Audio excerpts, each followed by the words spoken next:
Vamos estudar a palavra de Deus. Essa é a terceira mensagem da nossa série Conforme a Cruz. E hoje nossa atmosfera aqui vai ser bem séria, mas eu espero que saiamos lá no final desta palavra aliviados, leves, livres. Hoje eu quero convidá-los a trilhar o caminho de Jesus até a cruz. Quero convidar você a observar toda a agonia dessa experiência que Jesus passou. Nós vamos ver hoje o que há na cruz de tão importante, que apesar de todo o horror que ela encerra, não fez Jesus desistir de enfrentá-la, e ele foi até o fim, foi até a cruz. O tema da minha mensagem é o caminho agonizante até a cruz. A narração do Evangelho nos ensina que Jesus deixou-se voluntariamente ser levado até a cruz para nela morrer. Ninguém o obrigou, ele poderia ter evitado, mas ele mesmo quis ir até a cruz. Nós aprendemos também que os que escolhem acompanhá-lo como discípulos seus, devem, a exemplo de Jesus, tomar a sua própria cruz, e isso também representa para nós, assim como foi para Jesus, uma experiência agonizante de morte. Quando Jesus nos convidou, ele disse, chamando a multidão, os seus discípulos, falou: se alguém quiser acompanhar-me, negue-se a si mesmo, tome a sua cruz. Tome a sua cruz e siga-me. Então nós vemos que há a cruz de Jesus, mas também há a nossa cruz, a sua cruz. A cruz de Jesus, só ele pôde carregar. Ninguém mais seria capaz de carregar a cruz que ele carregou. A cruz de Jesus é infinitamente mais abrangente em seu alcance. Agora, a cruz de cada um de nós, mesmo não tendo a mesma abrangência da cruz de Jesus, ela tem sim o mesmo propósito. E ela também é agonizante. Se foi para Jesus, é para nós também. Então eu gostaria de começar falando sobre a cruz de Jesus. Que propósito é este que o levou a enfrentar voluntariamente este caminho doloroso até a cruz? Por que é que ele decidiu morrer na cruz? Eu quero falar alguns motivos muito rapidamente com vocês. Primeiro, Cristo morreu por nós. Cristo morreu por nós. Não foi um ato de heroísmo, não foi um ato de autocomiseração, a sua motivação foi totalmente altruísta, ele estava pensando em você. E o que ele fez pensando no seu bem, no seu bem-estar. É o que diz Paulo, Cristo nos amou e se entregou por nós, como oferta e sacrifício. Em segundo lugar, Cristo morreu para conduzir-nos até a Deus. É o que diz Pedro agora, na sua carta, pois também Cristo sofreu para conduzir-nos a Deus. O foco do propósito altruísta da morte de Jesus é a nossa reconciliação com Deus. Nós precisávamos nos reconciliar com Ele, e Jesus nos proporcionou isso. Em terceiro lugar, Cristo morreu pelos nossos pecados. Os nossos pecados eram este grande obstáculo que nos impedia de nos reconciliarmos com Deus, porque nós pecamos contra Deus, estávamos separados de Deus, então Jesus morreu pelos nossos pecados, para tirar esse obstáculo de uma vez por todas. Cristo morreu pelos nossos pecados, segundo as Escrituras, disse Paulo. E por fim, quarto lugar, Cristo morreu a nossa morte. Ele nos substituiu. Pecado e morte são duas realidades intimamente ligadas, andam de mãos dadas.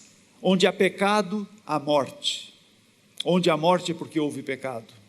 A morte é a penalidade do pecado, conforme Paulo. O salário do pecado é a morte.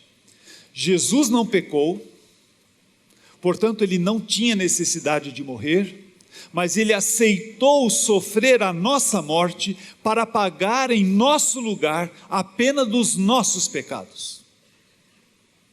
Então nós temos um resumo do que motivou, do que levou Jesus até a cruz. Mas em que essa cruz de Jesus é tão semelhante à nossa própria cruz que nós temos que carregar? Nós vamos descobrir isso acompanhando Jesus nesse caminho até a cruz. E eu quero destacar 3 etapas deste caminho que levou Jesus até a sua cruz, para nos identificarmos com Ele, para entendermos qual é a nossa própria cruz. As 3 etapas são a ceia, porque hoje vamos participar da ceia do Senhor, e eu espero que a celebração da ceia do Senhor ganhe um significado renovado para cada um de nós. A ceia do Senhor, o Getsemane e a própria cruz para onde Ele foi. Vamos começar então com a ceia. Vamos lembrar como é que isso foi. Há poucas horas de ser preso, Jesus reúne-se com os seus discípulos para celebrar, como de costume, aquele jantar da Páscoa. E naquele salão, com os seus amigos, fica muito evidente, já logo de cara, o caráter altruísta de Jesus, quando ele toma aquela bacia e aquela toalha e lava os pés dos seus discípulos. Então o jantar começa, eles têm aquele momento de informalidade, de conversa, de uma comida gostosa, um ambiente muito agradável, mas eis que num determinado momento Jesus levanta-se e tudo indica que ele realmente vai começar uma cerimônia, uma formalidade, pela maneira como ele se coloca à frente dos seus discípulos. E então diz a palavra de Deus que ele toma o pão, deu graças, partiu-o e deu aos discípulos dizendo: isto é o meu corpo, dado em favor de vocês, façam isto em memória de mim. E em seguida ele pega aquele cálice de vinho, dá graças e também passa aos seus discípulos para que eles bebam, dizendo: isto é o meu sangue da aliança, que é derramado em favor de muitos para perdão dos pecados. Quando nós celebramos a ceia, esta cena deveria estar muito viva diante de nós. Nós deveríamos celebrar a ceia concentrando-nos no que nós estamos realmente fazendo, para que não se torne um ritual mecânico e vazio de significado. Jesus aqui está dramatizando a sua própria morte diante dos seus discípulos, antes que ela acontecesse, dando a sua própria explicação do significado daquela cerimônia, daquele ritual que nós participamos até hoje. Ele está mostrando que a única cerimônia que ele instituiu para a igreja apontava para a sua morte. A morte tem um lugar central na mensagem de Jesus para nós. Era por sua morte que ele desejava, acima de tudo, que ele fosse lembrado. Porque não existe cristianismo sem a cruz de Cristo. Se a cruz não for o centro da nossa fé, essa fé não tem absolutamente nada a ver com Jesus. Esta é a verdade. E ele mostra que o propósito da sua morte, o grande propósito de ter sido pregado na cruz, era um só: o perdão dos nossos pecados. O perdão dos nossos pecados. O seu sangue derramado na cruz está associado a esta nova aliança que ele faria conosco e que já havia sido profetizada por Jeremias lá no Antigo Testamento. Diz Jeremias: estão chegando os dias, declara o Senhor, quando farei uma nova aliança com a comunidade de Israel e com a comunidade de Judá. Não será como a aliança que fiz com os seus antepassados, quando os tomei pela mão para tirá-los do Egito, porque quebraram a minha aliança, apesar de eu ser o Senhor deles, diz o Senhor. Esta aliança que farei com a comunidade de Israel depois daqueles dias, declara o Senhor, esta é a aliança: porei a minha lei no íntimo deles e a escreverei nos seus corações. Serei o Deus deles e eles serão o meu povo. Ninguém mais ensinará ao seu próximo nem ao seu irmão, dizendo: conheça o Senhor, porque todos eles me conhecerão, desde o menor até o maior, diz o Senhor. Porque eu lhes perdoarei a maldade e não me lembrarei mais dos seus pecados. Esta é a aliança: perdoar a nossa maldade, não lembrar-se mais dos nossos pecados. Jesus, aquele carpinteiro de origem humilde, que acabou tornando-se um mestre muito admirado, está dizendo que em breve, aquela profecia feita por Jeremias, há muitos séculos atrás, estava prestes a se cumprir, e que ele é o protagonista, o cumpridor desta promessa, desta profecia, desta aliança, tornando, através da sua obra, disponível o perdão dos pecados para todos nós. Ele só faz uma exigência de nós para perdoar os nossos pecados. A exigência seria apropriar-se pela fé dos benefícios oferecidos pela sua morte na cruz. A ceia não é uma apresentação teatral em que Jesus é o ator e nós somos a plateia, os espectadores. Não. Jesus nos envolve nesse drama, nos faz coadjuvantes dessa apresentação. Quando Ele nos oferece o pão e nós o comemos, quando Ele nos oferece o cálice e nós bebemos, nós temos que comer e beber, representamos que recebemos pela fé o perdão dos nossos pecados. A ceia do Senhor, portanto, não serve apenas para termos uma lembrança de Jesus, do que Ele fez por nós. A ceia do Senhor deve nos levar a nos envolver pessoalmente em tudo que diz respeito ao perdão de pecados, dos nossos e dos outros. Tem tudo a ver com a nossa reconciliação com Deus e a reconciliação que proporcionamos aos outros. Então, passamos pela ceia e agora vamos acompanhar Jesus até o Getsêmani. O jantar termina com uma oração intercessória de Jesus pelos seus seguidores, cantam ali um hino e dali Jesus se dirige com seus discípulos até o Monte das Oliveiras, conhecido também como Getsêmani. Getsêmani significa prensa de azeite. Monte das Oliveiras, as azeitonas eram prensadas e ali era extraído o azeite delas. Prensa, sabe o que é prensa? Prensa pressiona, esmaga. Ali, como o próprio nome sugere, Jesus sofre imensa pressão emocional, que esmaga o seu interior. O momento de enfrentar a cruz se aproxima e ele precisa de um tempo a sós com o seu Pai para derramar-se diante dele, para desabafar toda a sua dor, todo o seu sofrimento, toda a sua agonia. Sua oração é agonizante, a ponto de um dos evangelhos dizer que o seu suor era como gotas de sangue que caíam no chão.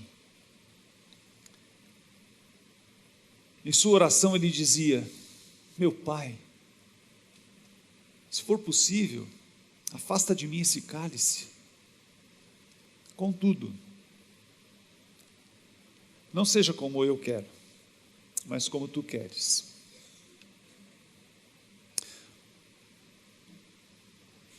Ele vem sofrendo essa agonia já há algum tempo, e ele compartilhou isso, ele desabafou isso com seus discípulos, quando ele disse: olha, eu tenho que passar por um batismo, e como eu estou angustiado até que ele se realize. Esse era o estado de espírito de Jesus naquela hora. As palavras usadas pelos evangelistas para descrever as emoções de Jesus no Getsêmani expressam uma consternação interior, uma profunda tristeza.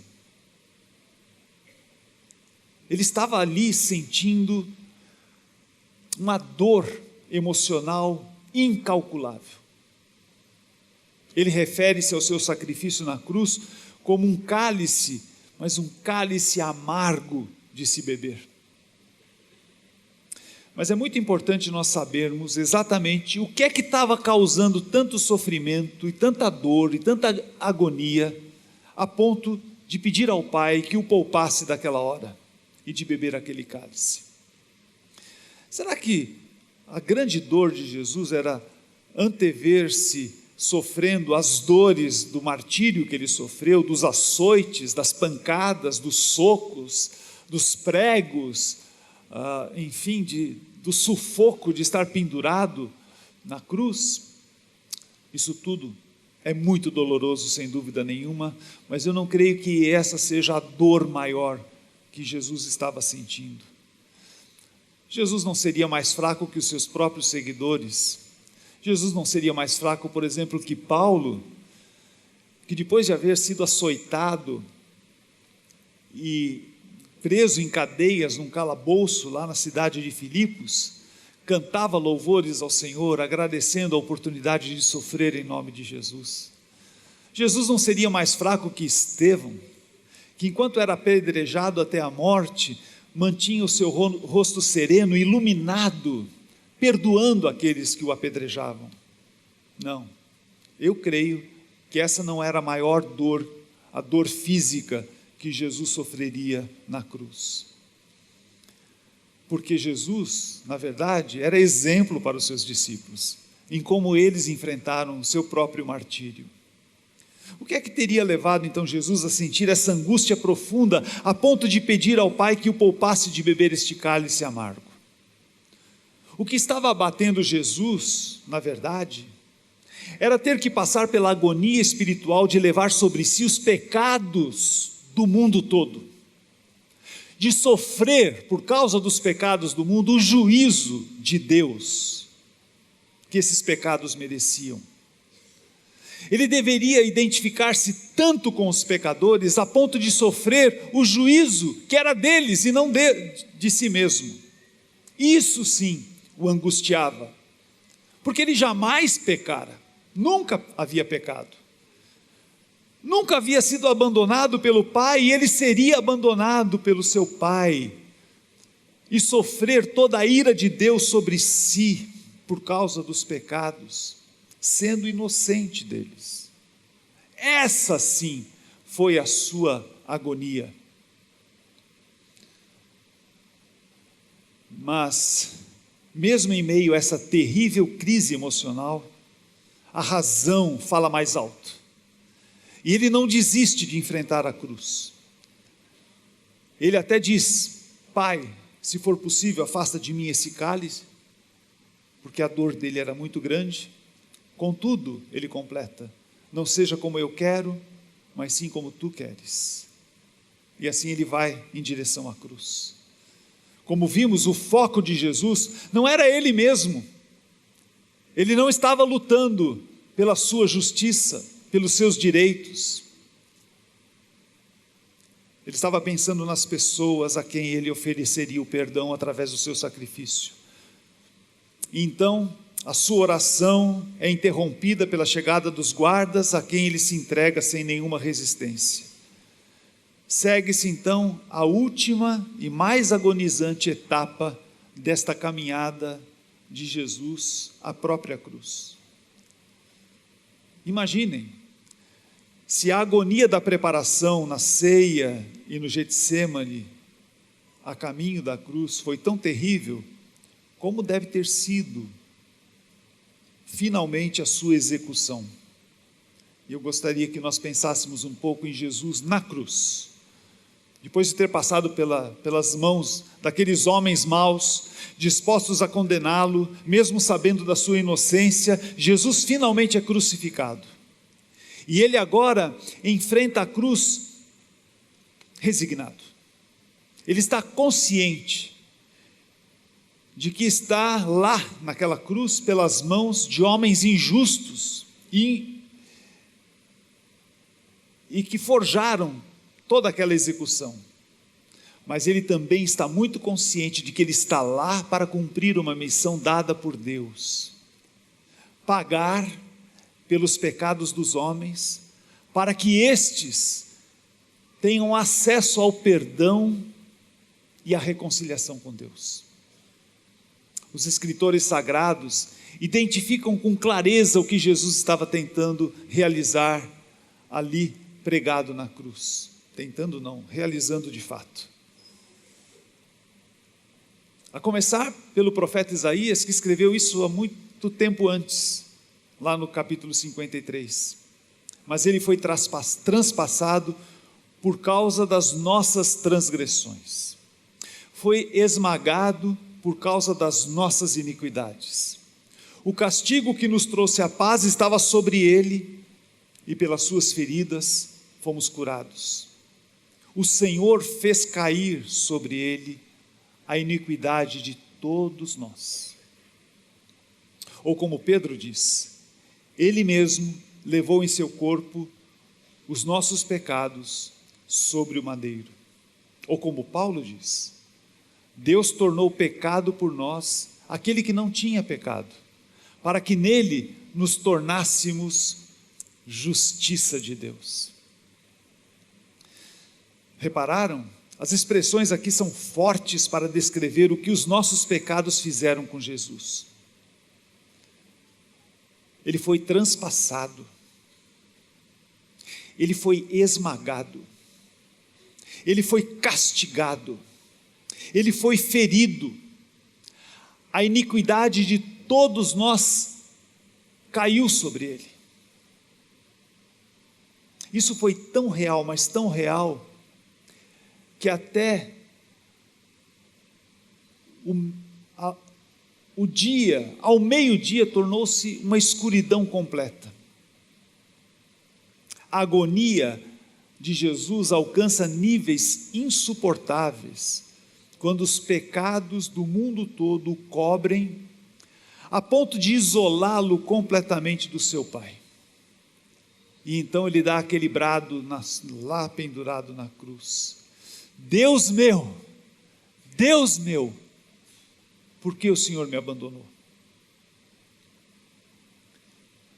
E vocês podem ter certeza, este foi um grito genuíno de alguém que estava totalmente desamparado, separado do seu Pai. Uma separação real, pavorosa, aconteceu entre o Pai e o Filho. Esta separação foi, no entanto, planejada por ambos. Ambos sabiam que teriam que passar por isso. Eu creio que doeu tanto no coração de Jesus como doeu no coração do Pai, mas era necessária por nossa causa. Era necessária. Para que nós pudéssemos ser perdoados, Jesus passou pelo que passou. Segue-se então o último brado de Jesus ali na cruz, quando finalmente ele morre. Ele suspira e diz: está consumado. Pai, nas tuas mãos eu entrego o meu espírito. Ao contrário do que podemos imaginar, aquilo não foi a derrota de Jesus, foi a sua vitória em nosso favor. Jesus completou a obra que ele viera realizar. Ele levou os nossos pecados de todos nós. De boa vontade ele suportou o juízo que era nosso, no nosso lugar. Ele estabeleceu essa nova aliança entre Deus e a humanidade e tornou disponível a principal bênção da aliança, que é o perdão dos nossos pecados. Assim, percorremos este caminho agonizante de Jesus até a cruz. Como eu disse no início, a cruz de Cristo tem uma abrangência infinitamente maior do que a nossa cruz. A cruz que Jesus quer que nós tomemos, porque a cruz de Jesus alcança toda a humanidade, oferecendo perdão a todos nós, a todos os seres vivos. A nossa cruz, embora não tenha este alcance, mas tem o mesmo propósito. Também tem o propósito de oferecer perdão ao outro. E esta é a grande semelhança que nós temos com Jesus, porque esta experiência também é agonizante para nós. Esta é a nossa cruz, semelhante à de Jesus. Assim como foi agonizante para Jesus tomar sobre ele os pecados de outros, é agonizante para nós levarmos sobre nós pecados de pessoas que nos ofendem. Isso significa que por amor às pessoas, nós iremos ao extremo de morrer dentro de nós e sofrer o prejuízo do pecado do outro que ele comete contra nós, para disponibilizar para ele o nosso perdão, o nosso perdão.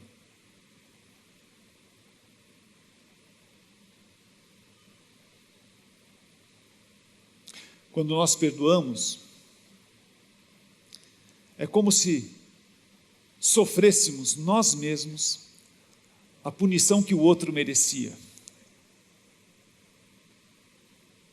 Isso significa que eu concordo em morrer para aquilo que eu creio ser o meu direito. Eu morro para aquilo que eu creio ser o meu direito.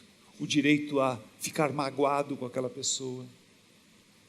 O direito ao rancor que eu guardo no coração. O direito de vingar-me dela. O direito de desprezá-la. O direito de tratá-la com indiferença. O direito de falar mal dela para os outros.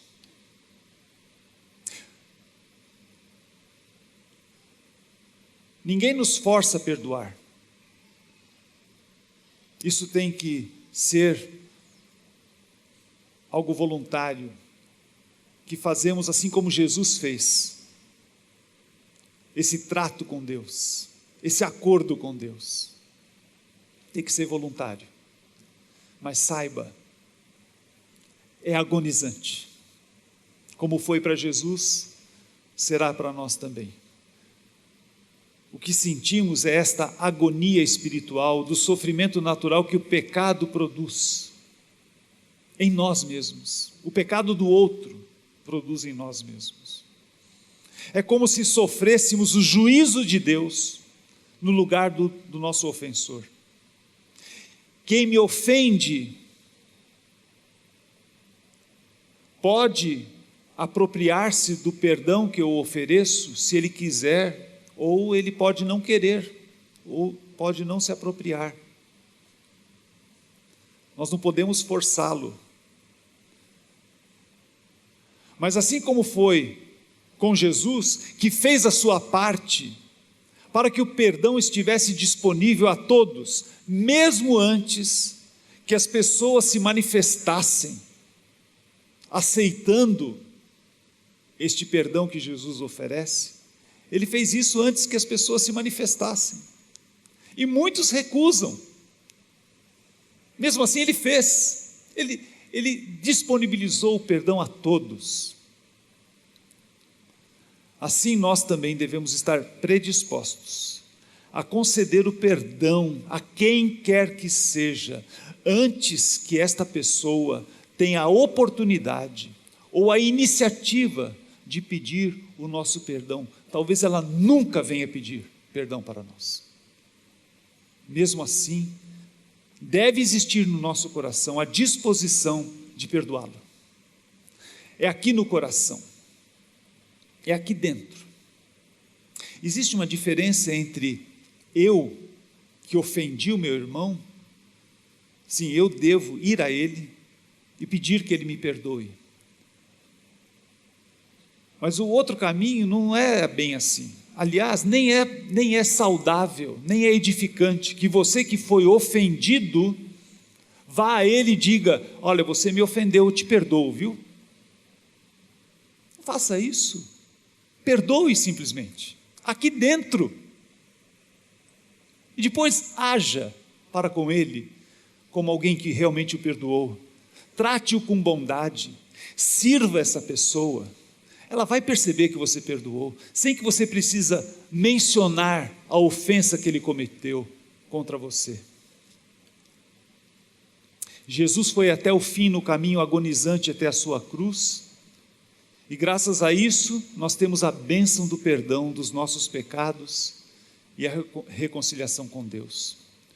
Por mais agonizante que seja para nós, nós devemos ter essa determinação interior de sofrer o que for preciso, mas nunca, jamais perder de vista e nem nos desviarmos da nossa missão para com as pessoas com quem nos relacionamos, que é oferecer-lhes o nosso perdão e a nossa reconciliação.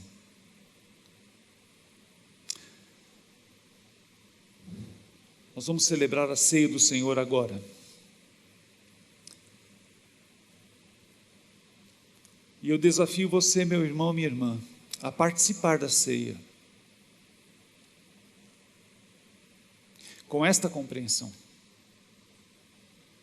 As instruções da celebração da ceia feitas por Paulo à igreja de Corinto, e se vocês conhecem a carta aos Coríntios, vocês sabem que aquela era uma igreja muito complicada.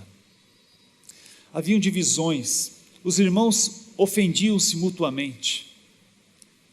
E Paulo está pensando, quando ele vai falar sobre a ceia, nesses relacionamentos partidos, nesses rancores alimentados, nessas mágoas profundas, nessas raízes de amargura que os dividiam. E é nesse contexto então que o apóstolo Paulo adverte aqueles que vão participar da ceia do Senhor: todo aquele que comer o pão ou beber o cálice do Senhor indignamente será culpado de pecar contra o corpo e o sangue do Senhor. Examine-se o homem a si mesmo, e então coma do pão e beba do cálice. Eu quero finalizar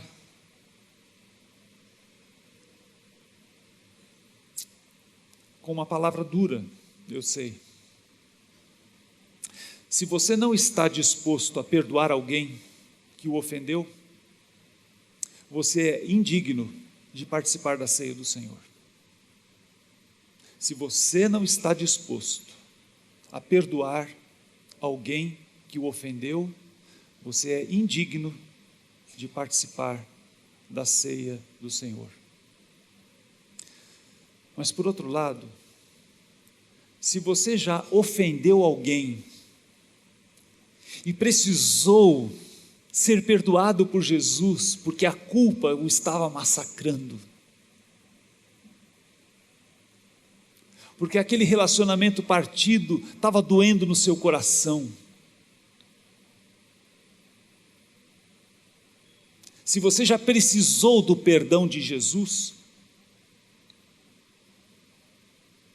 Você não tem desculpa em negar o perdão a quem o ofendeu. Você não tem nenhuma desculpa. Por isso, eu quero convidar você neste momento, em que estamos nos preparando para participar da ceia do Senhor, que você examine o seu coração. E se você está guardando aí uma mágoa, é o momento de você perdoar. É o momento de você perdoar. Não é o momento de dizer, não, eu tenho mágoa, não consigo perdoar, não vou participar da ceia. Isso não é sensato.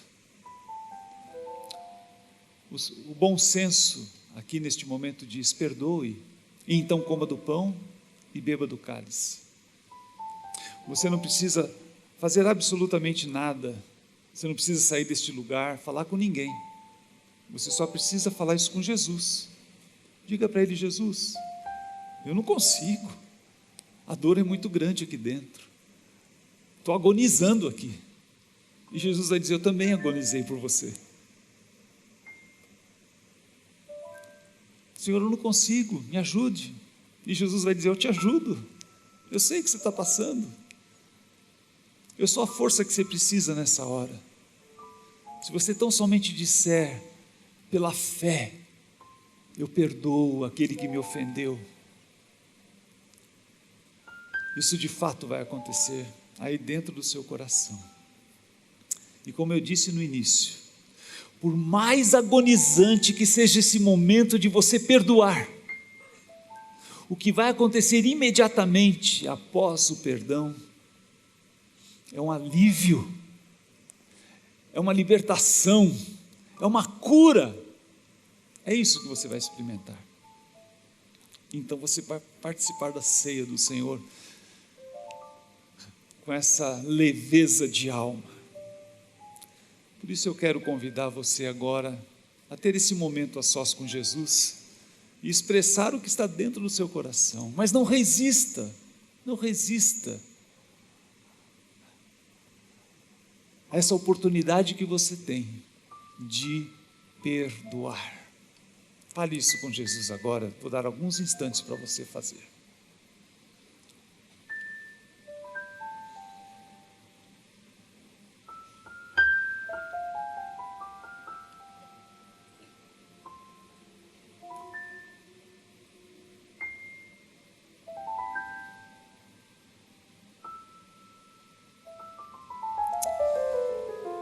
Senhor Jesus, eu posso imaginar, se isso fosse possível ver com os nossos olhos,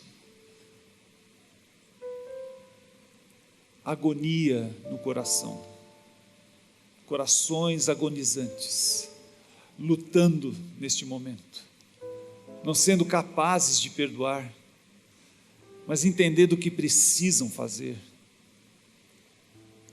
porque experimentaram o teu perdão, sabem que precisam agora perdoar. Ó Senhor Jesus,